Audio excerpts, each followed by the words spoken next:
नमस्कार मु सीमा विश्वसीमा ब्लॉग को स्वागत करुच्ची।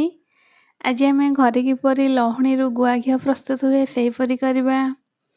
एटी मु प्रथमे पूर्वर क्षीर रु सर को स्टोर करनी एबे आम ग्राइंडर कप रे अल्प अल्प सर पुरे देबा से अल्प पानी देबा एकाथरे करबानी। आपण लहुणी क्वांटिटी देखी दुई थर कि अधिक थर ग्राइंडिंग कर पारिबे। एबे देखंतु मु थरे थरे करके लहुणी को ग्राइंडिंग कर नउची। तापरे एबे देखंतु किपरि सर सब ऊपर को उठी आसीची।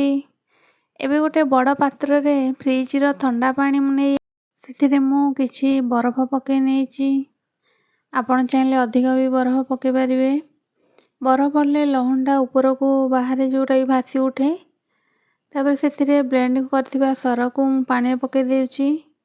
आउ पानी सबुतिक सर को पके सारला परे आपण धीरे धीरे जेमती पानी को सर को छाणीबा पई दबा हाथ रे एमती दबे दबे ताको छाणी नेबे। आपण चाहिले डायरेक्ट जो थरे कड़ाई जो पात्र बसेबे से पात्र डायरेक्ट भी नै पारे। मु जेमती एठी नै आइची एमती धीरे धीरे सबु सर को एमती बाहर कर नेबे। तापर बाहर कर सारला परे सबुतिक सर को देखो बाहर कर देची।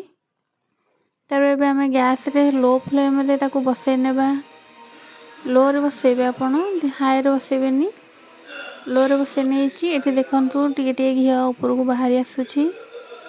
तापर मझिरे मझिरे एमती देखुथिबे ताको देखिकी धीरे धीरे ताको चामच हो किंबा जो थरे टिके टिके घंटी घंटी दउथिबे साइड रे कारण तळ पूरा लागी रहले भी पोड़ी जीवो ऊपर अंशटा हे परिबनी।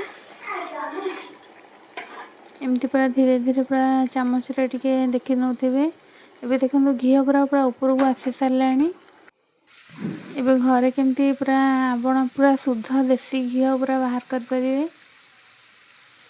जेतेबेले चाहेबे जे से लहुणी रो ऊपर को एमती आसुथिबो आ ता जो कोरुटा टिके रेड रेड कलर हे आसीबो पोड़ी पोड़ी आसीबो।